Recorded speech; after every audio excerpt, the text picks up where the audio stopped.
Okay, so community partnerships. Right. I feel like every site-specific show like sort of lives and dies off of its community partnerships, because if you're taking over a piece of a community, then having the support of that community is like it's just like it's kind of vital, you know, like no pun intended. No pun intended, Right. but so often. Like the first people who are going to be excited about your show are actually going to be people who are just walking by on the street who are like, "What's going on here?" Make sure you handbill them. Yeah, and then the word starts to get out through them, especially if you don't have a large fan base for your company.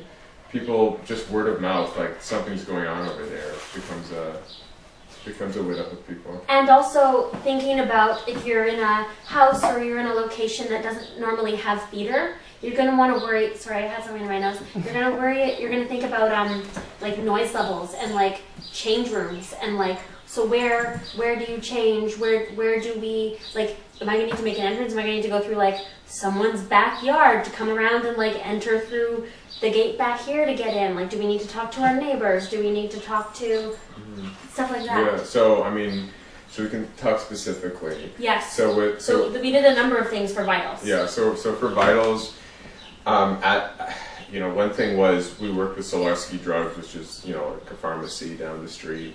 And on their parking lot, on the property, we put these hubs where audience members first came to, is like our box office. Little mini trailers. Yeah, and they would go in there and get all their the headsets and the maps and stuff before starting the show. And then also, like at the very end of the show, for instance, all the company members somehow needed to get from the back laneway to the front of the house. So we had to talk to a neighbor about letting people go through their property.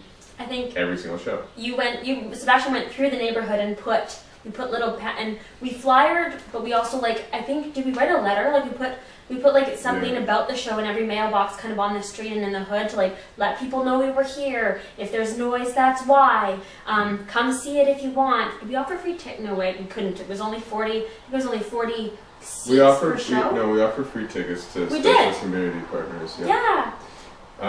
There was also a point in the show when everybody's downstairs and Kath is like, you know, it's like it's sort of like office talk, and so she was passing around Timbits to the audience, and so Tim's, you know, sponsored that moment. And then one of our company members works at Ed's Real Scoop Ice Cream. Yeah, shout out to Dana. And one of the most like exciting things that I remember Richard Azunian was like crazy about this was we had this one really private room that only one audience member got to access every show.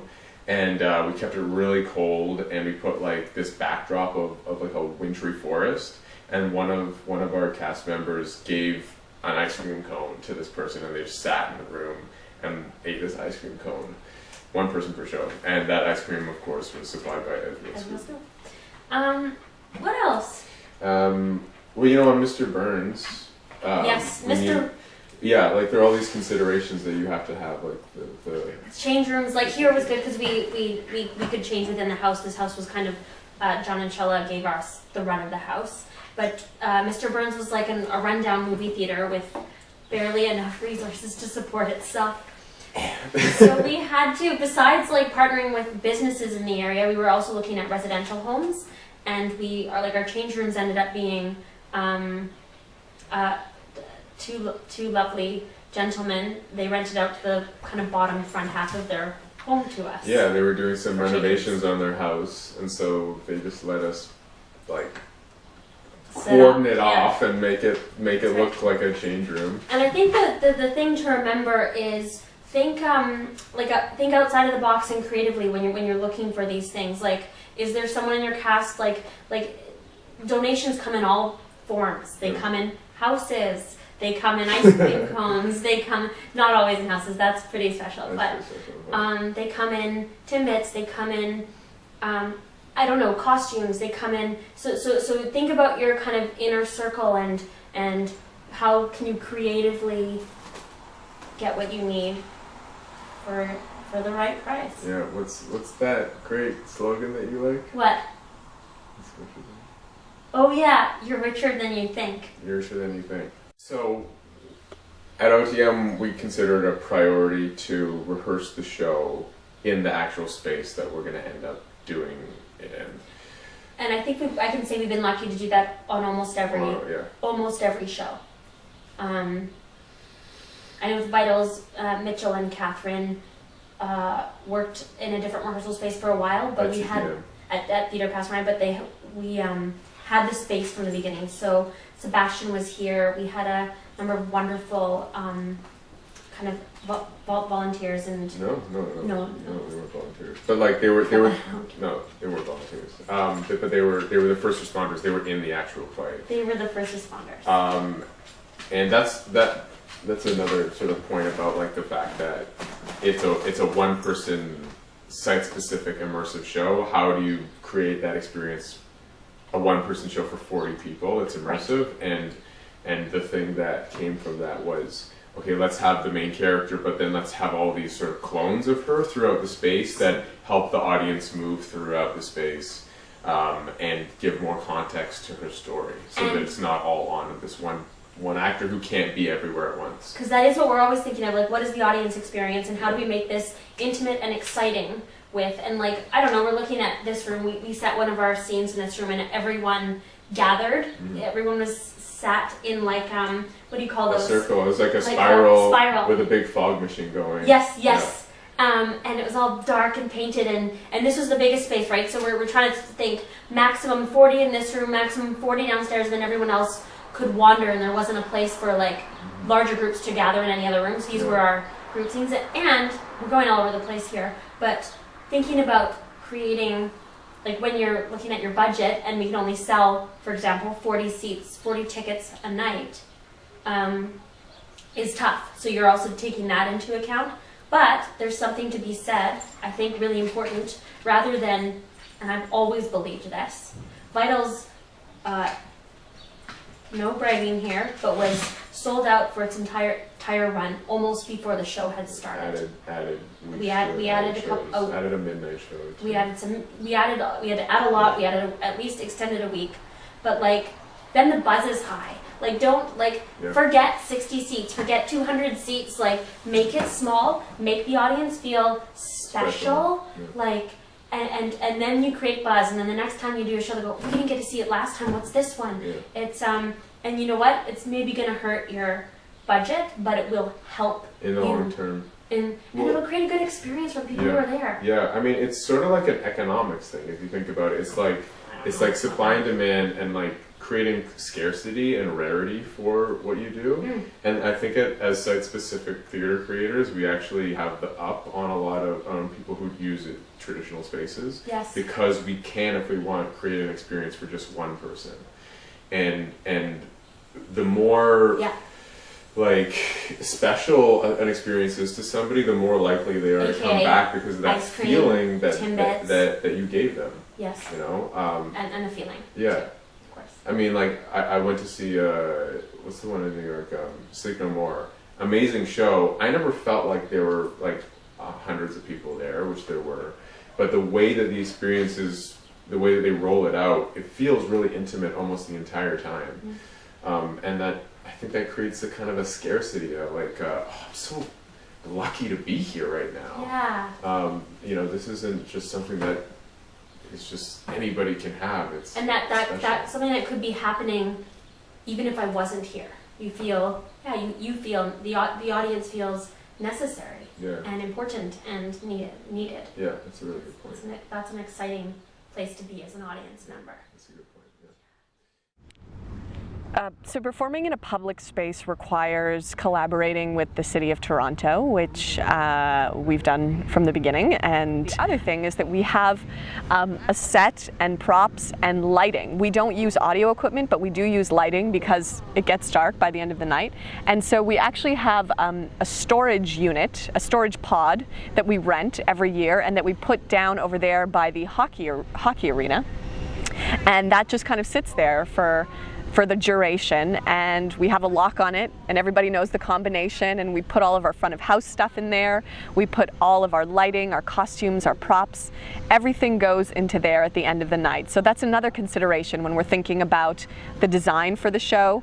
It can't be too elaborate because we also don't have technicians to set up. Our actors are setting up and striking everything. So that's another element that, it's one of the other challenges that we put on our actors is not only do you have to project your voices because there are no walls for sound to bounce off, and you're competing with ice cream trucks and fire trucks and children screaming and dogs barking, you also have to set up and strike. So come work for Shakespeare in the Ruff. It's easy. But I mean, the joy of it is being in this space and interacting with the public in a way that you never get in a theater. Because there is this give and take, you do feel like you're part of this neighborhood. I've done 4 shows with Shakespeare in the Ruff as a performer, and the relationship that you develop with the space and with the people who come by every day, the people who come to see the shows that you get to talk to at the end, because there's no backstage, there's no dressing rooms. It's very transparent in a way that I think makes it feel really accessible. And the other part of the accessibility is when you perform in a public space, it has to be pay what you can or by donation only, same thing. And that means that it makes the work much more accessible for people. They can show up with a $20 bill in their pocket or a $10 bill and make a donation right on spot and not have to reserve tickets in advance, and that makes coming to these shows so much easier for people, and so much less threatening than other theater venues can be. And we did a survey a couple of years ago, and we found that over 50% of the respondents said that the fact that it was pay what you can affected their decision to come and see the show. And that was a huge amount for us. We were really surprised that it was that many people. And it also tells us that a lot of people who are coming to see shows in a park are not seeing theater elsewhere. So creating these opportunities for accessible theater can really help develop patrons for other kinds of theater that shouldn't be in a park, that should be in a theater. But one of the things we're always contending with is we have to think about what we're making in terms of the space. It's not about creating a show that could be inside and then putting it outside. It's about creating a show that could only live right here in this space right now. So typically Shakespeare in the Ruff does 1 show a season or 1 show a year, and so we spend about a year preparing for this moment. The run is only 3 weeks long, but it takes that amount of time to really bring together the artists that we want to work with, develop the ideas, and really hash out how it's all going to work moment to moment. The other side of that, because all of our work is pay what you can, is that we can't rely on box office revenue in a way that a traditional theater can, and that maybe they can predict. So that means that we have to also do a lot of fundraising, and that is a year-long activity and has many different sides to it. Thankfully, we have a wonderful board that we work with that allows us to focus on other things while they are also supporting those fundraising efforts. So, between getting the park permit, finding the artistic team, the production team, settling all of the logistics, insurance, and picking our dates, even picking a play. I mean, to go back to the very beginning, we do Shakespeare, that's what we do, but figuring out year to year what the right thing is to tackle next is a huge question, because if, for example, we're doing A Midsummer Night's Dream this summer, and we really resisted doing this play since the beginning. We thought we really wanted to be taken seriously, and we wanted to kind of tackle lesser known Shakespeare to prove something, I think, on some level, that we weren't just in it for the easy laughs. But here in our 6th season, we're finally at a place where we feel like it's time to do a Midsummer Night's Dream, and we have the right director for it, who's bringing a really complex, dark aesthetic that I think is going to add so many layers to the show. The show itself is so flawless as a play. It has everything you could want in it, as well as you know, a play within a play at the end that is just unflaggingly funny in every production I've ever seen. So, you know, what do you do with this play? And involved in the show this year, we also have a community choir. One of our composer and choir director, we met this year through Generator, through their artist producer training program, Maddie Bautista. And in fact, our producer for the show, Taliesin McEnany, was an APT alum from the year before. So, you know, another big part of the success, I think, of any theater, but especially in such a volatile situation as being in a park, is having the right people on board and having people who are dedicated and can support the work in the right way. Yeah. So we've been talking a little bit about our company in generalizations, but now we're going to talk, we've chosen this particular show, our Frankenstein show, to zero in on our process. We're going to go inside to the room where we ended up creating the show, but we wanted to talk a little bit about how that room came to be selected. Adriano alluded to it being just a space that we'd come across. The idea of a church had first come to me when I saw a Fringe show. There was a great show in a church at the Walmer Street Church. I think it was called Awake. And I was sitting there and I was enjoying the show, but I also started to kind of imagine like all the theatrical possibilities of being in a giant sanctuary and telling the story of Frankenstein. And part of my mind still travels down that road, but what we ended up shifting is because we realized the logistical challenges of that. It costs a lot to work in a sanctuary. It's hard to get unique access to, obviously. There's lots of logistical problems that push us away from that space. So we'll talk about that once we go inside, about how you have to listen to the challenges and the quirks in order to inform your process. And so when Adriano found the ladies' parlor of this church, the St. Luke's at Sherburne and Carleton, we found that the venue was very arts friendly. A lot of art was existing in all the different spaces within the building, and that's important. And then the space itself is this fascinating kind of, how would you describe it? It's got a grand piano. We'll see it in a second. It's got really nice ceiling, which we should take a look at. It's wide open. It's just a big rectangular box, which was great for having a central playing space for us. But yeah, it's just kind of like, well, I mean, it is a church, but it has kind of a tea party kind of post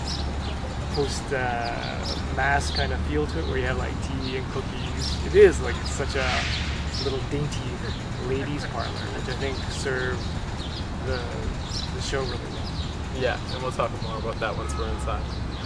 Okay, so we talked a little bit about finding arts-friendly venues, and so when we were looking for the right space for this, a big part of it was its unique character, its beautiful kind of natural character, and but another major factor was that the venue is incredibly arts friendly. They had a long history of working with arts companies such as you said Empty Space is here.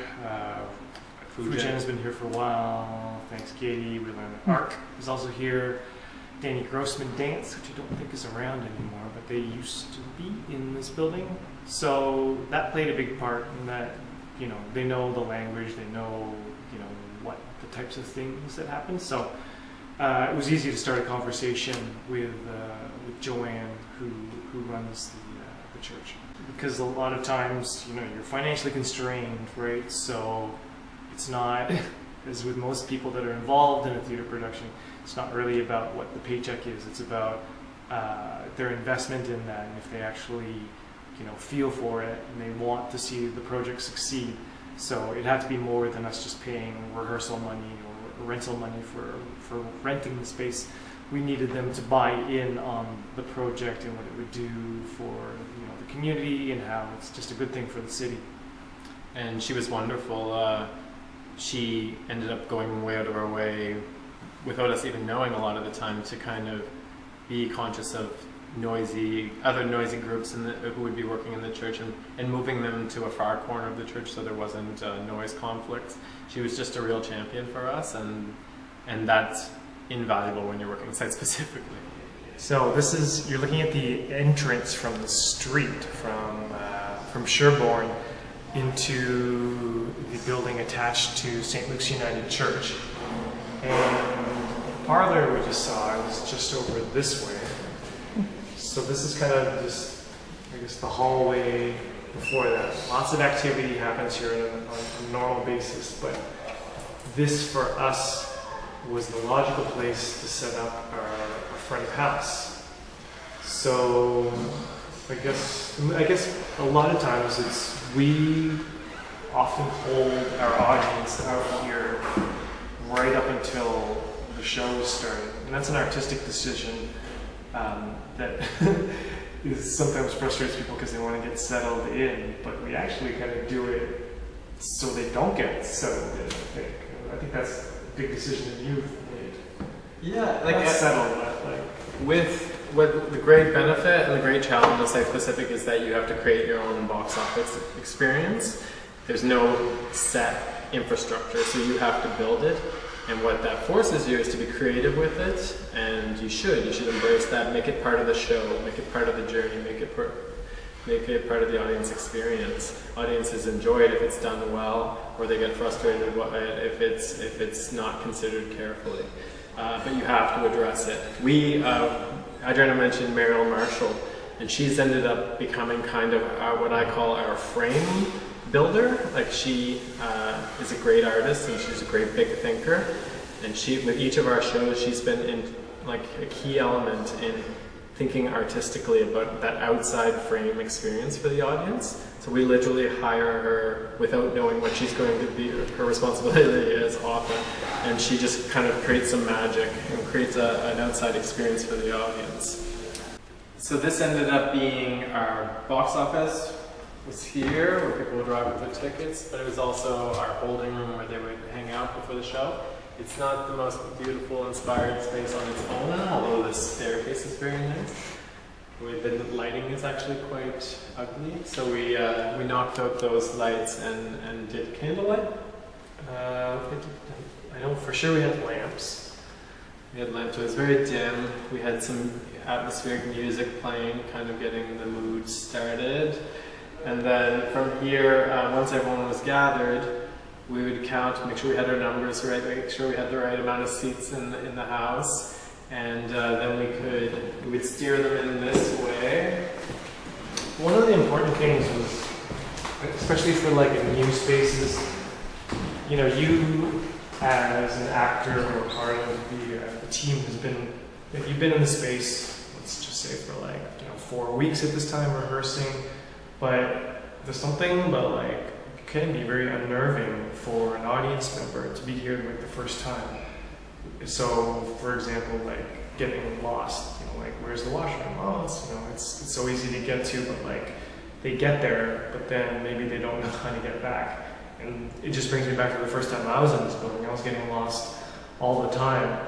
So you really have to try to see this with new eyes, and maybe even bring someone who has not experienced the space, and they'll point out things that are a little bit freaky, like the safety things that you mentioned, or things that can seem like a hazard. But it's tricky when you're bringing in an audience for the first time, especially for an unfamiliar space.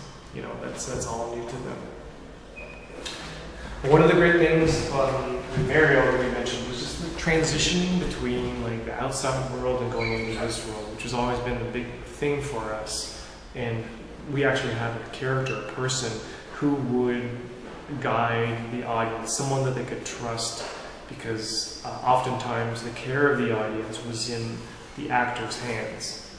For Matchbox Macbeth, the actors were responsible for all the safety, but we actually thought about a lot of things about if we're in this room and someone needs to get out because they're uncomfortable, what do we do?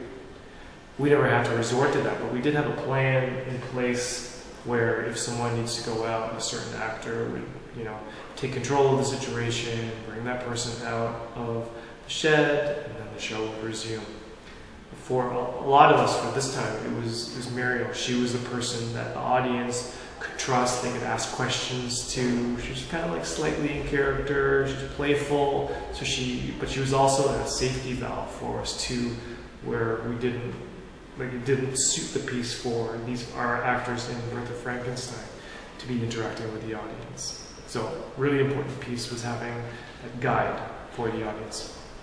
So when the show was ready, stage management said the house was open. It would be just before the show would start. Mariel would come with her candle and open this door and invite everyone in.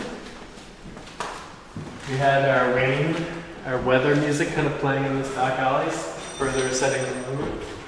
Yeah, we had like lighting down there, so it was like all kind of exposed. You can see the wires over here, but we kind of like that. We like kind of like exposing what's behind there. Like, we're not trying to pretend, we're in like a Swiss villa or something. We're just like, we're in this church, but we want you to come with us. Use your imagination. If you want the real deal, go watch a film, go see that. But this is our strong suit with theater, is that we can create everything up in your mind, your imagination. So come with us on that journey. Absolutely, yeah. So they would come in here, and they would head in either audience bank there or an audience bank there. The actors were already in the space. This is the ladies' parlor of St. Luke's Church. This is where we produced our show, Birth of Frankenstein, as we've discussed. This is probably pretty much what it looked like on the day that we first came in to check it out and see if it would be right. Ultimately ended up looking a little bit differently when we turned it into our theater space, but you're experiencing kind of what we experienced when we first kind of met the space.